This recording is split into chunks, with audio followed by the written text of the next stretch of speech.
많은 사람들은 자신이 가진 것을 드러내려고 애를 많이 씁니다.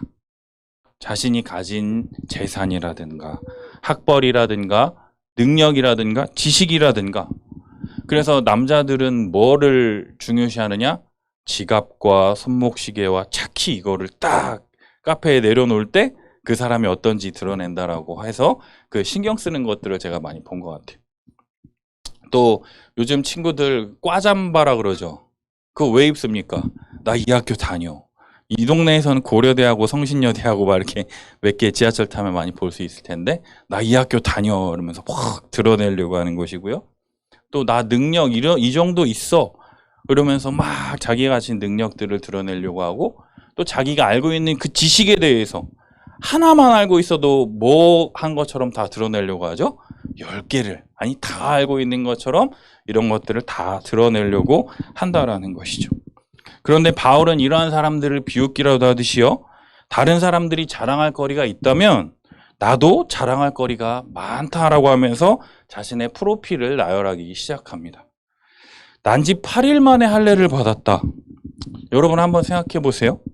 지금처럼요, 잘 드는 메스로 이렇게 살짝만 베도 샥. 우리가 박물관에 가면 돌칼 있죠. 뗀석기 시대 때 우리 박물관에 가면 돌칼 있죠. 우리 큰애가 와 아빠 이게 뭐야 막 이러면서 봤었던 그 돌칼. 그 돌칼로 성기의 표피를 잘라낸다고 한번 생각해 보세요. 여러분도 우리 펜션에 놀러 갔는데 삼겹살 자르려고 그러는데 도마에 그 칼로 삼겹살이 잘 안 잘려 본다고 한번 생각해 보세요. 어때요? 겁나 짜증 나잖아요. 그죠? 그럴 때 어떻게 해야 돼요? 우리 소주병이나 이런 병에다가 이렇게 칼로 막 이렇게 비빈 다음에 자르면 어떻게 돼요? 되게 잘 잘려져요. 그죠? 근데 그 민감한 성기의 표피를요, 메스도 칼도 아닌 돌칼로 자르라고 하나님이 명령하셨어요. 그죠? 할례를 행할 때 돌칼로 잘라야 돼요. 나이프로 자르는 게 아니라 메스로 자르는 게 아니라 이 돌칼로 성기의 표피를 잘라내야 돼요. 더욱이 우리 온유라 그랬죠? 온유가 남자예요, 여자예요?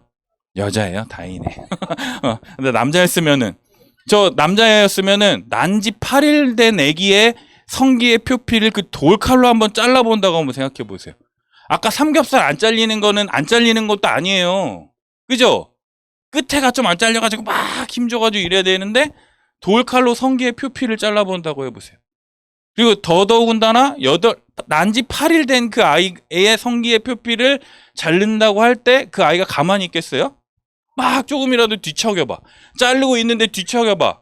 조금이라도 빗나가면 어떻게 돼요? 과다출혈로 그 아이가 사망에 이를 수도 있는 정말로 믿음의 행위라는 것이죠. 우리식으로 표현한다면 40일 금식 기도를 3번이나 했다라고 그런 막 자랑하시는 그런 분들 계시잖아요. 그런 거랑 똑같은 행위라는 거예요. 또 이스라엘 족속 베냐민 지파라고 이야기합니다. 우리가 소위 뼈대 있는 집안이라고 이야기하죠. 제가 아내랑 처음 교제할 때 우리 장모님께서 저에게 우리 집안이 언더우드 선교사 밑에서 성경 공부를 시작해서 지금까지 믿음을 지킨 4대째 믿는 집안이라고 하시면서 저의 기를 확 죽이시면서 뭐라고 하셨느냐? 그만 헤어지게. 이렇게 말씀을 하셨었어요. 근데 지금 결혼해서 둘 낳고 잘 살고 있죠?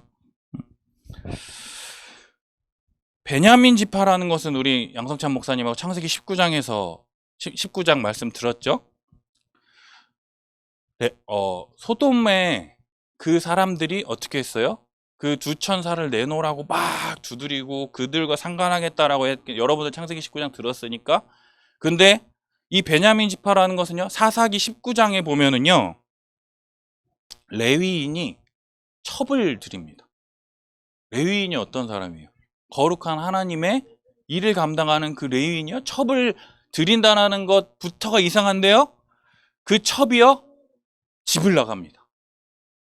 그러니까 그 집을 나간 그 첩을 데리러 이 레위인이 장인어른 집에 찾아가요. 그러니까 장인어른이 집 나간 우리 딸을 데리러 와줘서 너무 고맙다라고 하면서 밥을 먹이고 이러니까는 좀 더 있다 가라, 더 있다 가라, 더 있다 가라 계속 그러는 거예요. 창세기 19장과 똑같아요. 더 있다 가라 하니까 이제 그만 이제 집에 가야겠어요라고 해서 이제 첩을 데리고 베냐민 기브아라는 곳에 딱 도착을 했는데 날이 이제 어두워졌는데 우리 봐서 창세기를 여러분들 말씀 들어서 알지만 나그네를 대접하는 것이 그 시대의 문화적 배경, 또 하나님 나라의 백성으로서 해야 할 것들이었잖아요. 그런데 밤이 해가 질 때까지 아무도 이 레위인과 그 첩을 집에 들이는 자가 없는 거예요. 그러나 밤 늦은 시간 한 늙은 노인이 밭일을 마치고 집에 돌아올 때 그 레위인이 있는 것을 보고 자기 집으로 들입니다. 그래서 이제 밥을 먹고 함께 이야기 나누고 즐거운 시간을 보내고 있는 그때에 어떤 일이 벌어지느냐? 쾅쾅쾅쾅쾅쾅. 그를 내놓으라. 내가 그와 상관하겠다. 창세기 19장과 똑같은 내용이 사사기 19장에서도 벌어지고 있다라는 거예요. 그러니까 이 노인이 어떡합니까? 이 망령된 일을 하지 말라. 나에게 처녀 딸과 첩이 있은즉 그들을 이끌어내리니 너희 눈에 보기 좋을 대로 행하라. 누구와 똑같은 거예요? 롯과 똑같은 일을 똑같이 합니다. 근데 그들이 그 말을 듣겠어요? 안 듣겠어요? 안 들어요. 그러니까 이 노인이 어떻게 하냐면 자기 첩을 끌어다가 그들에게 내어줍니다.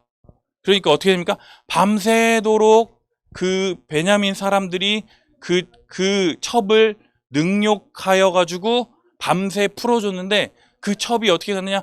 기어 가가지고 자기 문고리를 잡고 거기서 죽는 거예요. 얼마나 그 소돔의 악함이 드러났던 것처럼 이 베냐민 지파의 악함이 얼마나 드러났는지 그것을 딱 본 그 노인이 어떻게 하냐면 그 여인의 시체를 12조각으로 찢습니다. 그래서 각 지파에 다 보내요. 그러니까 이스라엘에서 총회가 열린 거예요. 우리가 이스라엘 중에 이런 일을 듣도 보지도 못하고 상상해 보지도 못했던 일들이 우리들 가운데 펼쳐졌구나라고 하면서 우리가 어떻게 할까라고 회의한 결과 칼 빼는 자 40만 명이 어떻게 하느냐? 베냐민 지파를 다 몰살하기로 결의를 하고 공격을 합니다. 베냐민 지파를 향해서 다 죽이는 거예요. 그래서 몇 명만 살아남느냐면 광야로 도망한 600명만 살아남게 되는 거예요. 그러니까 전쟁에 나간 600명의 남자만 살아남고 여자든 아이든 다 죽이게 되는 거예요. 그러니까 이 베냐민 지파가 씨가 마르겠죠. 그러니까 어떻게 되겠어요? 그 기브아 땅에서 춤추는 무리들 400명을 만나서 결혼을 시키고 또 그래도 600명이 200명이 모자라잖아요. 그러니까 실로에서 또 춤추는 무리들과 결혼을 시켜서 베냐민 지파의 대를 이어갈 수 있도록 사사기에 그렇게 기록이 되어 있거든요. 그래서 이 베냐민 지파라고 하는 것은요, 600명으로부터 시작된 아주 작은 지파, 이 개천에서 용이 날 수 없다라고 하는 그러한 베냐민 지파에서 나올 수 없는 그러한 자가 지금 났을 뿐만 아니라 히브리인 중에 히브리인, 우리 구약 성경이 뭘로 쓰여져 있어요? 히브리어로 쓰여져 있죠. 그래서 따라서 구약 성경의 정통한 히브리어를 잘 알고 성경을 해석할 뿐만 아니라 또 율법으로는 바리새인, 성경을 해석하고 설교할 수 있는 권한을 가진 자일 뿐만 아니라 그러한 자 중에서 특별히 교회, 예수 그리스도를 따르는 자들을 박해하고 죽이러 다닌 이 열성 분자일 뿐만 아니라 더 대단한 것은요, 율법의 의로는 흠이 없는 자, 율법을 단 한 번도 어기지 않았다라고 하나님 앞에서 말할 수 있는 정말로 대단한 사람이라고 자기 자신을 딱 내밀고 있다라는 것이죠. 우리들 중에 이런 분들이 있습니까? 바울처럼? 아무도 없을 거예요. 그런데 중요한 것은요, 이러한 모든 것, 자신에게 유익하던 모든 것들을 그리스도를 위하여 다 해로 여길 뿐만 아니라 배설물로 여긴다. 우리 애들이 있으니까 똥으로 여긴다라고 이야기한다라는 것이죠. 왜냐하면 그리스도를 통해서 그리스도를 믿음으로 말미암아 하나님께로부터 난 그 의, 하나님께 받은 그 의로움, 이것만이 자신에게 가장 고귀하고 순결하고 가장 귀한 것이기 때문에 이 모든 것들을 해로 여기며 배설물로 여긴다라고 이야기하고 있다라는 거예요. 따라서 바울의 목적은요, 단 한 가지예요. 뭡니까? 예수 그리스도를 아는 것이에요. 예수 그리스도를 알기 위하여 10절을 살펴보면은요, 10절 세번역 성경에 이렇게 기록되어 있어요. 특별히 그리스도의 부활의 능력을 깨닫고 그리스도의 고난에 동참하여 그분의 죽으심을 본받아 어떻게 해서든지 죽은 자 가운데서 부활에 이르려 한다라고 바울은 이야기하고 있다라는 것이죠. 우리가 예수 그리스도를 믿는다라고 할 때 꼭 반드시 알아야 할 교리적인 내용이 무엇이냐? 예수 그리스도의 십자가의 죽으심과 부활이라는 것이죠. 따라서 사도 바울은 예수 그리스도의 이 십자가의 이 죽으심, 우리 죄를 위하여 십자가에 달려 죽으신 그 예수님의 고난에 동참하여 그분의 죽음이 어떠한 죽으심이었는지 본인이 그리스도의 고난에 동참함을 통해서 예수님이 죽으실 수밖에 없었구나.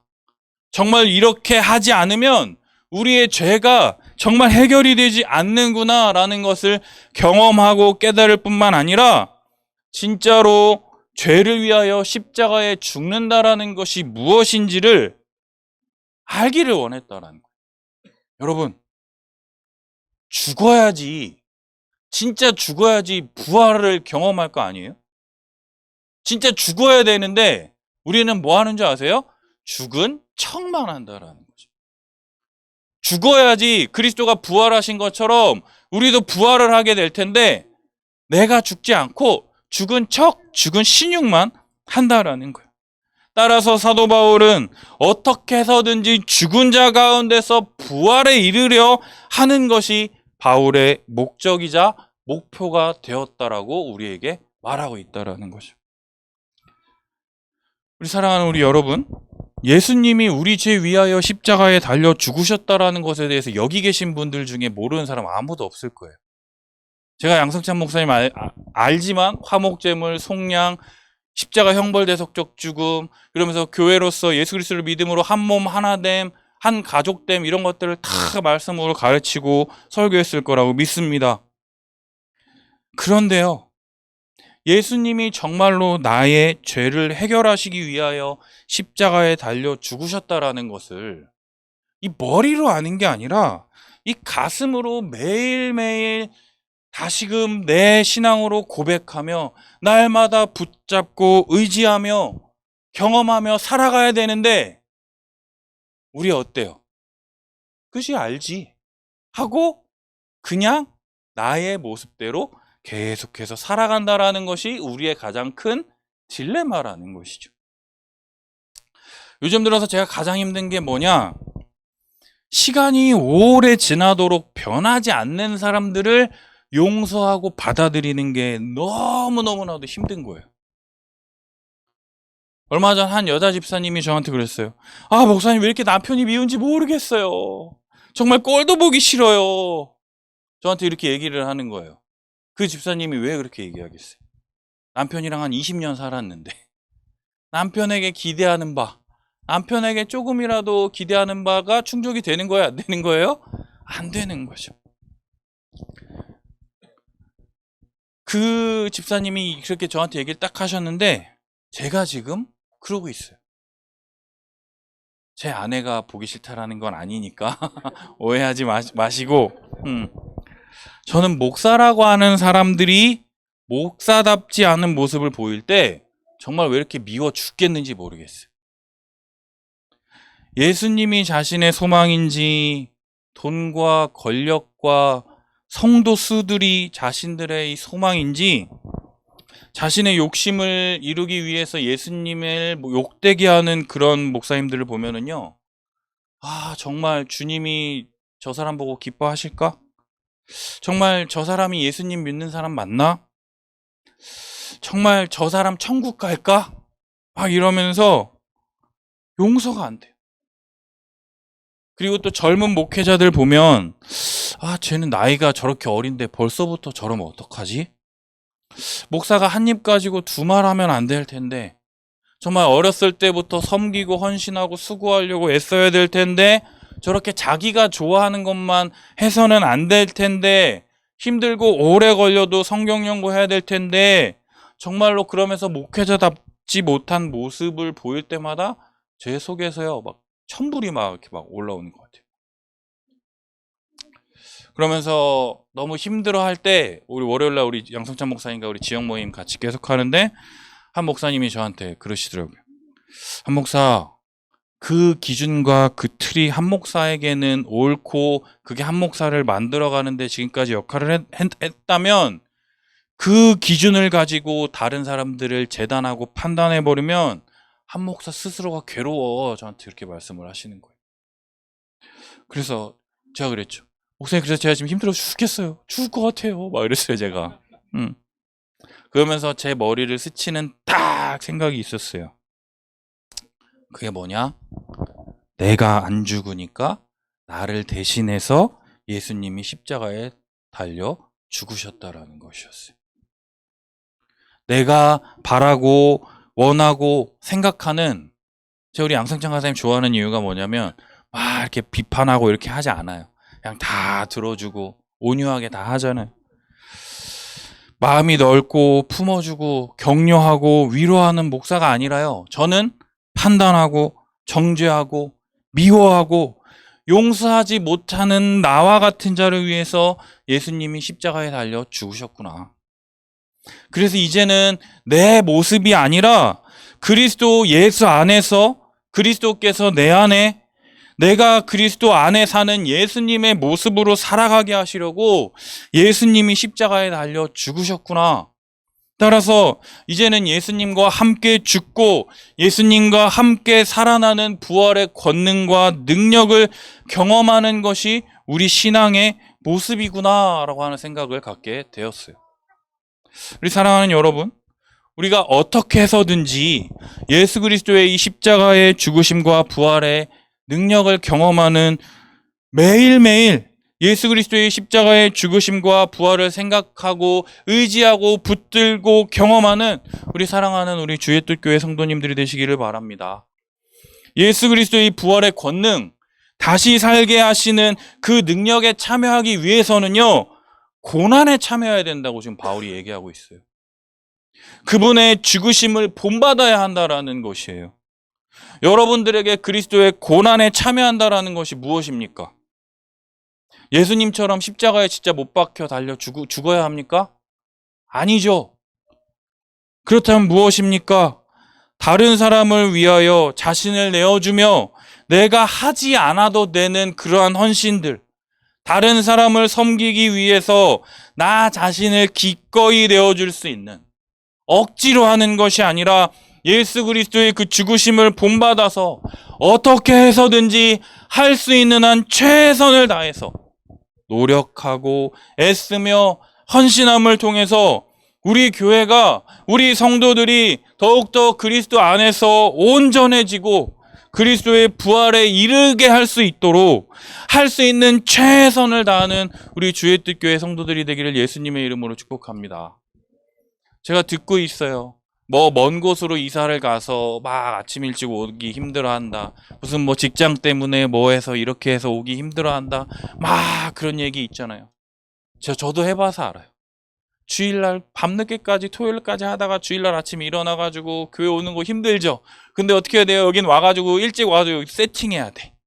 그래가지고 막 와 세팅하는데 이거 언제까지 해야 돼? 나만 하네. 막 이렇게 하는데 어떻게 해야 돼요? 할 수 있는 한 그리스도를 본받아서 기쁜 마음으로, 우리가 그럴 때 있잖아요. 주일날 가기 전에 교회에 가는 게 되게 기쁘고 설렜던 그 마음들이 있잖아요. 그 마음을 가지고 와서 더 할 수 있는 한 더 섬기고 이 친구가 편안할 수 있도록, 내가 하나 더 하면 이 친구가 쉰다라는 생각으로 할 수 있는 한, 왜요? 그게 그리스도의 고난에 동참하는 것이라는 것을 알기 때문에 더 하나하나 섬기고, 그냥 가만히 멀뚱멀뚱 있는 게 아니라 더 할 수 있는 한, 더 한번 미소 짓고 상냥하게 한번 웃어주고 잘 지냈어 이렇게 하는 것들, 그런 것들부터 해서 할 수 있는, 내가 할 수 있는 작은 것 하나하나라도 행동하며 실천하는 우리 주의 뜻 교회 성도님들 되시기를 바랍니다. 두 번째로 바울은 그리스도 예수께 잡힌 바 된 그것을 잡으려고 달려간다라고 이야기해요. 우리 12절 함께 한번 읽어볼까요? 12절 시작. 내가 이미 얻었다 함도 아니요 온전히 이루었다 함도 아니라 오직 내가 그리스도 예수께 잡힌 바 된 그것을 잡으려고 달려가노라. 아멘. 예수 그리스도의 부활에 이르는 것에 있어서 이미 얻었다 함도 아니요 온전히 이루었다 함도 아니라라고 말해요. 오직 내가 그리스도 예수께 잡힌 바 된 그것을 잡으려고 달려가노라 말합니다. 앞서 말한 것처럼 예수 그리스도의 십자가의 죽으심과 부활에 대해서 매일매일 생각하고 경험하고 붙잡고 의지하고 있다면 우리들은 예수 그리스도의 부활을 이미 얻은 것일까요, 여러분? 난 그러면은 이걸 계속 잘하고 있어. 그럼 예수 그리스도의 부활을 이미 얻은 거예요? 부활을 온전히 이루었다라고 말할 수 있을까요? 성경은 뭐라고 말하냐면 no라고 얘기한다라는 거예요. 왜요? 영어로 표현하자면 ing라는 거예요. 주님 앞에 가는 그날까지 이 지난한 싸움을 계속 해야 한다라고 성경은 우리에게 말해주고 있다라는 것이죠. 따라서 바울이 뭐라 말하느냐? 그리스도 예수께 잡힌 바 된 그것을 잡으려고 달려가노라라고 말합니다. 잡힌 바 된이라는 이 헬라어 카탈란바노라고 하는 단어의 뜻은요, 폭력으로 강압적으로 동의 없이 잡거나 억류하다라는 뜻이 담겨 있어요. 따라서 예수 그리스도께서요, 나를 강압적으로 폭력적으로 내 두 손 두 팔을 꽉 붙잡고 어떻게 하시느냐? 계속해서 예수 그리스도의 부활을 향하여 달려가게 하신다라고 지금 바울은 이야기하고 있다라는 거예요. 예수 그리스도의 십자가의 죽으심과 이 부활을 믿음으로 예수 그리스도와 연합하여 예수 그리스도와 한 몸 하나 된 우리들을 강압적으로 내 두 손 두 팔 꽉 붙잡고 계속해서 예수 그리스도의 부활의 영광을 향하여 계속해서 나아가도록 이끄시며 달려가게 하신다라는 거예요. 따라서 바울은 13절, 나는 아직 내가 잡은 줄로 여기지 않고 오직 한 일, 즉 뒤에 있는 것은 잊어버리고 앞에 있는 것을 잡으려고 표대를 향하여 그리스도 예수 안에서 하나님이 위에서 부르신 부름의 상을 위하여 달려간다라고 이야기합니다. 우리 신앙생활한 지 얼마 안 된 사람들은요, 이룬 것들, 한 것들이 별로 없기 때문에 돌아볼 게 없어요. 그런데 신앙생활 오래 하신 분들, 20년, 30년, 40년, 50년 이 신앙생활 하신 분들 보면 어떻습니까? 제가 예전에 섬기던 한 집사님은 군대 휴가를 나왔는데 집이 없어졌대요. 왜요? 집을 팔고 그 헌금을 어디다 드린 거예요? 교회에 드려서 그 교회 짓는데 자신의 집 전 재산을 드렸다라고 하시는 분들도 계셨고, 또 자기는 선생님이었어. 근데 우리가 알다시피 선생님으로 계속 하다 보면은 뭐 부장도 하고 뭐 장로도 하고 다 이렇게 되잖아요. 근데 그분은 30년 동안 그냥 평교사로서 계속 아이들을 가르쳤다라고 하는 그 자부심으로 사역하는 그런 분들도 많이 봤다라는 거죠. 또 우리 많은 분들이 제가 앞에서 이야기했었던 것들, 여러분들 이미 지금 다 하고 있는 것들인데 여러분들이 주를 위하여 수고하고 섬기고 노력하는 부분들이 다 있어요. 우리 자매 아까 찬양도 참 잘하고 반주도 해주고 저 뒤에서 이렇게 방송 이런 것도 해주고 열심히 하는 부분들이 있어요. 그런데 우리 바울이 지금 뭐라 말합니까? 내가 부활을 잡은 것으로 여기지 않고 오직 한 일, 주를 위하여 힘쓰고 애쓰고 했던 모든 것을 잊어버리고 앞에 있는 것을 잡으려고 표대를 향하여 그리스도 예수 안에서 하나님이 위에서 부르신 부름의 상을 위하여 달려간다라고 이야기하고 있어요. 사랑하는 여러분, 교회를 위하여 지금까지 계속해서 기도하시고 섬기시고 돌보신 것들을 우리 주님께서 다 위로하시고 은혜 베풀어 주시기를 기도합니다. 그리고 지금까지 했던 모든 것들을 잊어버릴 수 있는 은혜 또한 우리에게 함께 해주시기를 간절히 기도합니다. 우리가 신앙생활하면서 힘든 이유가 뭔지 알아요? 과거 속에 머문다라는 것이에요. 사람은 추억을 먹고 산다라는 말이 있죠? 추억은 나쁜 게 아니에요. 하지만 그 추억 속에만 머무른다라는 것이 문제라는 거예요. 하나님이 이스라엘 백성들에게 홍해를 건너는 기적을 베풀어 주셨음에도 불구하고요, 이스라엘 백성들이 광야 가운데 먹을 게 없고 마실 물이 없으니까 뭐라 그럽니까? 아이고, 애굽 땅에서 고추 먹고 마늘 먹고 부추 먹었던 게 좋았는데 모세가 우리를 이끌어내어 이 땅에서 우리를 죽게 만드는도다 라고 하면서 원망하죠. 그러니까 하나님이 어떻게 하십니까? 진노하시죠. 여러분 생각해 보세요. 종으로 사는 게 좋아요? 아니면 내 마음 편히 하는 게 좋아요? 종으로 살아간다라는 것들. 종살이가 아니라요, 하나님이 먹이시고 입히시고 다스리시고 통치하시는 그 구원을 가져다 주시려고 하는데, 지금 당장 눈앞에 먹을 게 없다고, 물이 없다라고 원망하는 자들이 누굽니까? 바로 우리들이라는 것이죠. 저라는 거예요. 저도 10년 동안 이 한책의 사람들 간사를 막 쭉 했어요. 열심히 가르치고. 우리 사모님이 알 거예요. 제가 얼마나 열심히 섬겼는지. 막 열심히 섬겼는데 지금 나에게 남은 건 뭡니까? 성도 한 사람이 없어. 제가 사역을 못했을 것 같아요? 고마워요. 아니라고 눈빛 보내주셔서 고마워요. 열심히 했어요. 열심히 했는데 저는 중등부 사역만 했어. 애들만 막, 근데 걔네들이 놀라웠던 게 지금 26살 됐대요. 그렇게 시간이 갔더라고. 막 그랬더니 여러분들처럼 이렇게 막 청년들이 없고 애들만 막, 지금까지도 크리스마스 연말 되면 애들이 저희 집에 와가지고 2박 3일 동안 먹고 자고 갔어요. 연말 되면은요, 페이스북에 뭐 몇 년 전 오늘 뜨잖아요. 맨날 애들하고 먹고 놀았던 것만 지금 다 뜨고 있어. 막 이런 어려운 일들. 그럴 때마다 하나님 왜 나를 지금까지 이렇게 하셨습니까? 라면서 원망하고 있는데, 바울이 지금 뭐라고 말하느냐? 한 일, 뒤에 있는 것은 잊어버리고 앞에 있는 것. 우리 눈앞에 보이는 것이 무엇입니까, 여러분? 표대를 향하여 눈앞에 보이는 목적지, 그리스도 예수 안에서 하나님이 위에서 부르신 부름의 상을 위하여 달려가노라 이야기하는 것처럼, 앞에 있는 표대를 향하여 2024년도를 힘있게 달려가는 우리 주의 뜻교회 성도님들이 되시기를 바랍니다.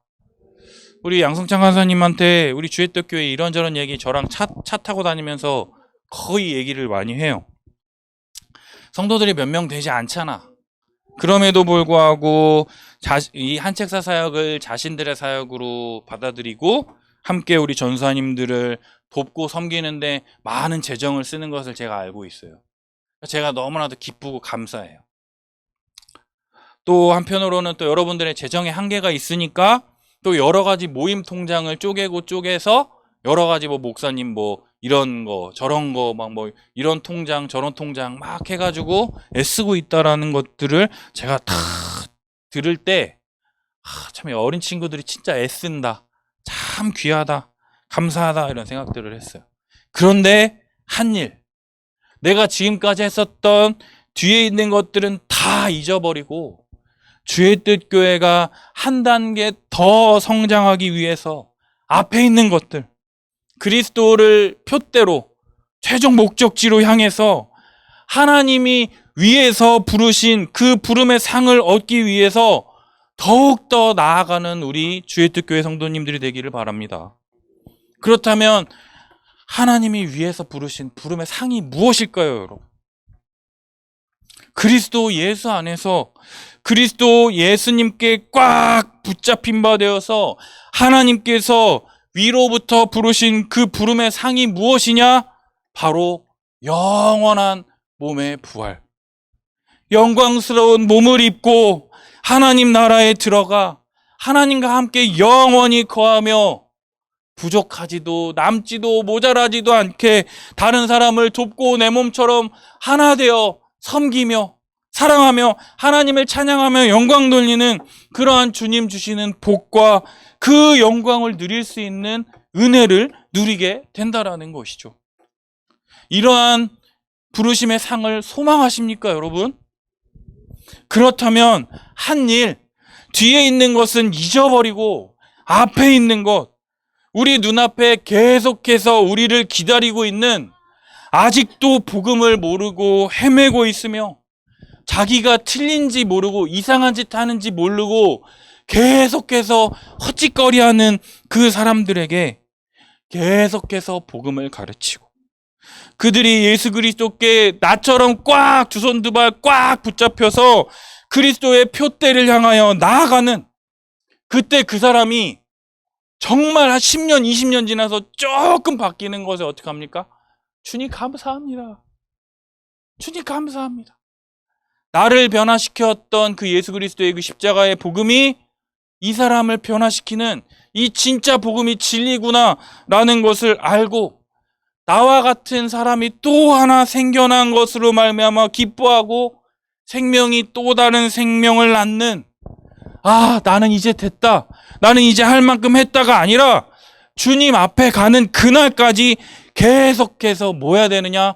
복음 전하고 복음을 증거하고 복음을 살아내는 그러한 믿음의 사람, 예수 그리스도께 강압적으로 붙잡혀서 그리스도의 모습으로 그리스도처럼 그리스도를 위하여 살아가시는 우리 사랑하는 우리 주의 뜻교회 성도님들이 되시길 예수님의 이름으로 축복합니다. 마지막 세 번째로 바울은 이러한 믿음을 가진 사람들에게 너희가 달리 생각할지라도 하나님께서 너희에게 나타내실 것이다 라고 이야기해요. 표대를 향하여 그리스도 예수 안에서 하나님이 부르신 부름의 상에 대해서 생각이 다 다를 수가 있죠. 부름의 상이 아까 우리가 얘기했었던 부활, 부르심의 그 상, 영원한 몸의 부활, 온전한 몸을 입고 하나님 나라에 들어가 하나님과 함께 거하며 교회적인 삶을 살아가는 그 복이라고 우리는 생각하지만, 신앙이 교리적이 약간 다른 사람들은 약간 좀 다르게 생각할 수가 있겠죠. 그래서 15절에 바울이 뭐라고 기록합니까? 우리 온전히 이룬 자들은. 뭘 온전히 이루었을까요? 바울이 지금 무엇을 이루려고 애쓴다라고 말하고 있죠? 그리스도의 부활의 능력이죠. 따라서 그리스도의 부활을 온전히 이룬 것처럼, 앞서 말한 것처럼 그리스도 안에서 누리는 복과 영원한 몸의 부활이라고 하는 것을 생각하는 게 마땅하지만, 만약 어떤 일에 너희가 달리 생각하면 하나님이 이것도 너희에게 나타내시리라. 우리 나이 드신 어르신들은 하나님께 받는 복이라고 하면 뭘 제일 먼저 떠올려요? 여러분, 부자 되고 싶죠? 여기는 부자 되고 싶은 사람 아무도 없나 보다. 또 행복하고 싶죠. 건강하고 싶죠. 그래요. 우리 선이가 네 아주 잘하고 있어요. 넌 행복할 거야, 건강하고.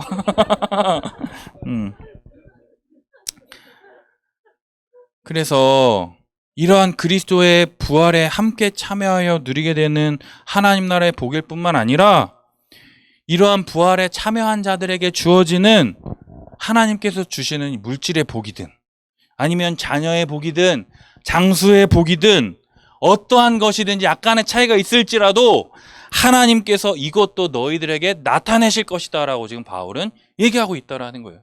그래서 어른들이 뭐 잘 돼야 복 받는 거다, 하나님이 복 주시는 거다 이렇게 얘기하는 것들을 우리가 넓게는 다 받아들일 수 있다라는 것이죠.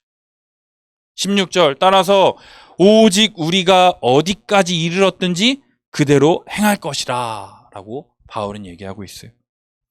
그대로 행하다라고 하는 단어 스토이케오는요, 군인들이 오와 열을 맞춰서 하나의 흐트러짐 없이 계속해서 걸어가는 것처럼 어디에 있든지 지난 일은 잊어버리고 앞으로 펼쳐질 일, 주님이 부르신 그 부르신 뜻대로 계속해서 흐트러짐 없이 나에게 주어진 길을 계속해서 순종하며 걸어갈 때 주님이 우리에게 마침내 주실 면류관을 향하여 기쁨으로 나아갈 때, 그것이 부활의 영광이든 아니면 다른 어떠한 것이든 우리 주님께서 우리에게 주실 것이다라고 하는 그러한 믿음으로 오직 그리스도 예수 안에서 주님의 뜻에 순종하며 주님을 위하여, 주님을 기쁘시게 하기 위하여 하던 일을 계속해서 주님 나라 가는 그날까지 계속해서 행할 때, 우리가 달리 생각할지라도 주께서 그러한 것들을 우리에게 주신다라고 바울은 이야기하고 있다라는 거예요. 여러분, 우리 행복해지고 싶잖아요. 그래서 이 주의 뜻 교회 모여서 함께 예배하고 찬양하며 나아가는 거잖아요. 그런데요, 기억해야 될 것이 뭔지 아세요? 부자 되고 잘 먹고 잘 살고 이런 것들 중요합니다. 하지만 이런 것들은요, 우리 삶의 목적과 목표가 아니라 덤으로 주어지는 것들이라는 것을 꼭 기억하셨으면 좋겠어요. 엑스트라라는 거예요. 이거는 추가로 주어져도 좋고 주어지지 않아도 좋은 것이다라는 것을 우리가 기억해야 한다라는 거예요.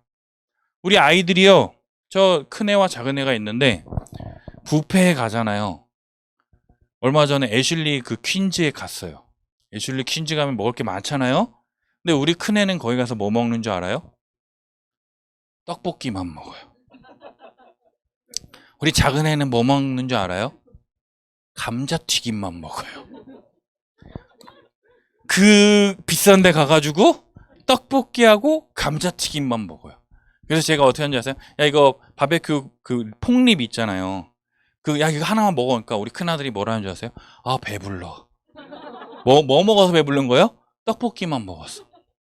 너무 속 터지는 거예요. 왜 거기 비싼 데 가서 좋은 거 안 먹고 떡볶이하고 감자튀김 이 짜잘한 것만 먹고 있는지 아빠 맘은 아는지 모르는지 떡볶이 먹고 배불러서 아빠 나 나가서 놀게 이러면서 막 하는 저 아들들을 볼 때마다 이 천불이 올라와요. 근데 우리가 바로 이러한 짓들은 하고 있진 않은지 점검해 봤으면 좋겠어요. 부활의 영광, 주님과 함께 그 고난에 참여하여 그의 죽으심을 본받아 그와 함께 죽고 그와 함께 살아나는 부활의 영광을 경험한 자들은요, 그것이 어떠한 것이든 혹은 그리 아니하실지라도 감사하며 그리스도 안에서 모든 풍성한 모든 것들을 누리게 될 때 그리스도로부터 주어지는 감당할 수 없는 은혜가 매일 폭포수와 같이 나에게 부어지는 것임을 알게 될 때 부스러기의 은혜는 거들떠도 안 본다라는 거죠.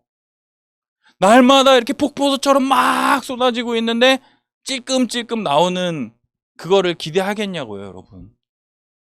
정말로 날마다 예수 그리스도의 이 십자가의 죽으심과 부활의 능력을 경험함을 통해서 이 부스러기의 은혜는 거들떠도 안 보는 우리 사랑하는 우리 성도님들이 되시기를 바랍니다. 그래서 더욱더 주님의 부활의 영광에 동참하기 위해서 더욱 교회로 연합하고 더 한몸 되어 더 섬기며 사랑하고 헌신하며 다른 사람을 돕기 위해서 애쓰며 내가 하지 않아도 되는 그런 수고로움을, 섬김을, 헌신을 통해서 우리 주님이 마지막 날에 우리에게 전 이렇게 말씀하실 것들을 소망합니다. 착하고 충성된 종아, 네가 지금까지 나와 함께 수고하였으니 나와 함께 잔치에 참여하자. 저는 그게 저의 가장 큰 소망이에요. 다 필요 없어. 주님만 안아주시면 돼. 왜요? 근데 어떻게 하냐 그랬어요? 주님이 내 두 손 두 팔 꽉 붙잡고 어떻게 하는 거예요? 달려가도록 함께 하신다라는 거예요. 이걸 믿는 우리 주의 뜻 교회 성도님들 되시기를 바랍니다. 그럴 때 다른 거 다 필요 없어. 십자가의 그 은혜, 날마다 부어지는 그 은혜를 소망하며 나아가는 우리 성도님들 되시기를 예수님의 이름으로 축복합니다.